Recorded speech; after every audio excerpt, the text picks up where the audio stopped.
Hablemos de un tema que está causando repercusión y ha causado a nivel internacional, el tema de los Panama Papers o papeles de Panamá. El vicepresidente ayer anunciaba investigación y una comisión se trasladaría a Panamá para reunirse con el fiscal y poder saber de qué se trata estas 95 empresas, de lo cual menciona los papeles de Panamá. Para ello estamos con el señor Luis Barberí, él es el representante de los empresarios privados. ¿Cómo está? Bienvenido. Buenos días. Y el señor Teófilo Caballero, él es un analista económico. ¿Cómo está? Bienvenido. Voy a empezar con usted, señor Teófilo Caballero. ¿Es legal o ilegal tener estas cuentas offshore, como se le dice, o cuentas en otro lado que no sea Bolivia? Linda, los paraísos fiscales, ¿no?, y la creación de empresas offshore, que se llama, o sea, empresas extraterritoriales fuera de tu país, están permitidos en las constituciones políticas del Estado de diferentes países del mundo, ¿no es cierto? Y también están contempladas dentro de las legislaciones de cada país, ¿no es cierto? Entonces, el caso de Panamá, por ejemplo, es uno de estos paraísos fiscales, ¿no es cierto?, que hay en el mundo. ¿Por qué se llaman paraísos fiscales? Porque son lugares, ¿no es cierto?, que te cobran menos carga tributaria, te ofrecen confidencialidad en el manejo de tu capital, de tu patrimonio, y el propósito de estos paraísos fiscales es atraernos ciertos recursos, porque después estos recursos son invertidos en diferentes partes del mundo. Entonces, decir de que los paraísos fiscales son ilegales o están al margen de la ley, o sea, eso está permitido dentro de la legislación. Es más, en Bolivia, ¿no es cierto?, si un ciudadano boliviano o una empresa crea, ¿no?, una compañía en estos paraísos fiscales, después tiene que registrarlo en el consulado o en la Cancillería boliviana para, ¿no es cierto?, legalizar su funcionamiento. Entonces, los paraísos fiscales están permitidos dentro de la legislación y, por supuesto, dentro de las constituciones políticas del Estado. O sea, estamos hablando de que no son, digamos, centros ilegales. Ahora, que gente que tiene patrimonio mal habido, ¿no es cierto?, por contrabando, por narcotráfico, por políticos que se enriquecen robando los impuestos del pueblo, eso es otra cosa que también, ¿no es cierto?, prefieren guardar su dinero en estos lugares, pero nosotros no podemos satanizar, ¿no es cierto?, a empresarios y a personas que tienen patrimonio bien habido y que lo que simplemente hacen es buscar mejores condiciones tributarias y, por supuesto, garantía para sus inversiones. ¿Sería ilegal no tener registrado, como usted dice, a los consulados, es decir, la legalidad de estos paraísos? ¿El gobierno boliviano o, en todo caso, el consulado tiene que saber que hay una cuenta afuera o no? Claro que sí, porque ¿sabe qué, Linda? Todos los movimientos económicos que tienen los países tienen que ser registrados en lo que se llama la balanza de pago. Es decir, la balanza de pago te registra toda la plata que entra, toda la plata que sale. Entonces, si usted crea una empresa, ¿no es cierto?, offshore en estos paraísos fiscales, tiene que legalizarla dentro del país. Lo permite nuestra Constitución y lo permiten nuestras leyes. Entonces, usted no está cometiendo nada irregular. Entonces, para muchos empresarios es mejor, ¿no es cierto?, crear una empresa fuera, porque, por ejemplo, puede hacer movimiento de su capital y ese movimiento de capital está exento de impuestos. Yo le doy un ejemplo. Un empresario que viene de afuera mete su plata al banco y por meter su plata le están cobrando ITF. Por retirar su plata para hacer compra al extranjero, le vuelven a cobrar ITF, que son cargas tributarias. Entonces, el inversionista y el empresario lo que busca, ¿no es cierto?, es menor carga tributaria, ¿no es cierto?, para de esa forma hacer más eficiente su inversión. Es decir, ese es el kicks, digamos, de este sistema capitalista en el cual nosotros estamos envueltos.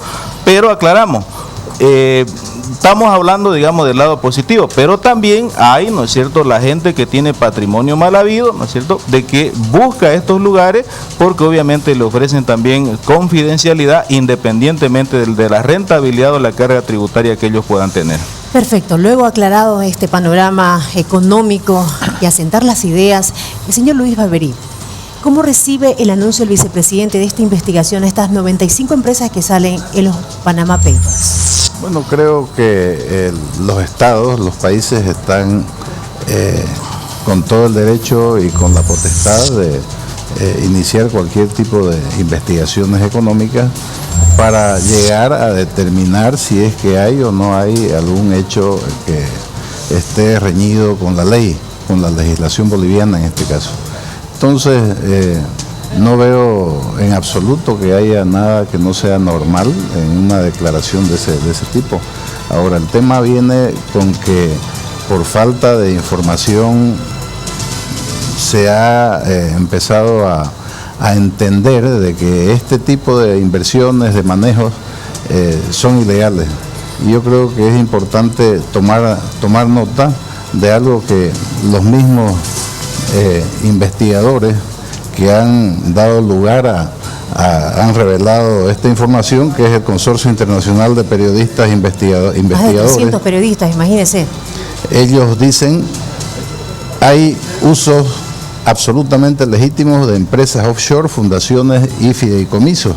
Y nosotros no intentamos sugerir o implicar o dejar implícito que personas, empresas o entidades que están en esta base de datos hayan cometido actos ilegales o impropios.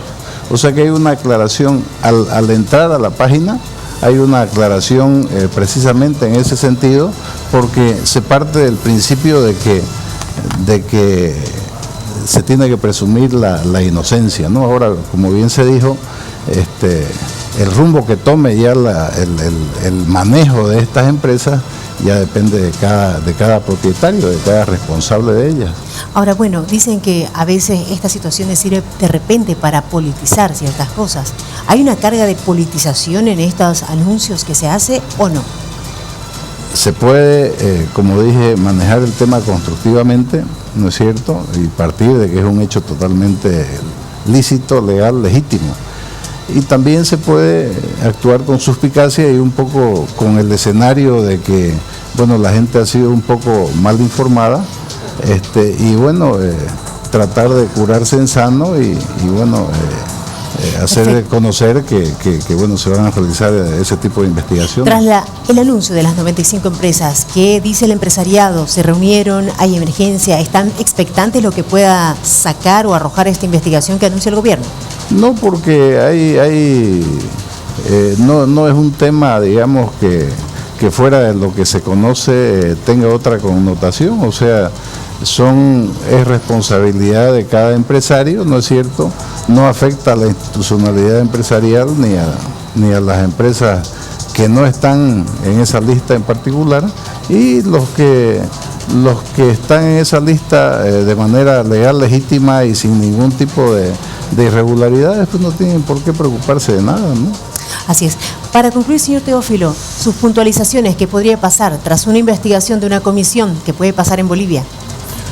Lo que puede pasar, Linda, es que de las 95 empresas que hay observadas, ¿no es cierto?, ellas tendrán que acreditar su situación jurídica, ¿no? Tendrán que acreditar su legalidad, ¿no es cierto?, como yo le decía, su inscripción en el consulado, en la Cancillería, si han declarado sus movimientos de capital. Entonces, o sea, no hay ningún problema. O sea, los paraísos fiscales siempre han existido y van a existir porque el sistema capitalista así lo permite. Entonces, yo creo que quien debería preocuparse, si es que corresponde, son aquellas personas, digamos, de que han incumplido con estos pasos, con estos procedimientos, porque hay que entender también que los estados tienen su propia jurisdicción y, como yo le decía, ¿no?, cada ciudadano o cada empresario no tiene la obligación de registrar sus movimientos de capitales, porque, como le digo, todo el dinero que entra a un país o todo el dinero que sale tiene que ser registrado en balance pago. Entonces yo no le veo ningún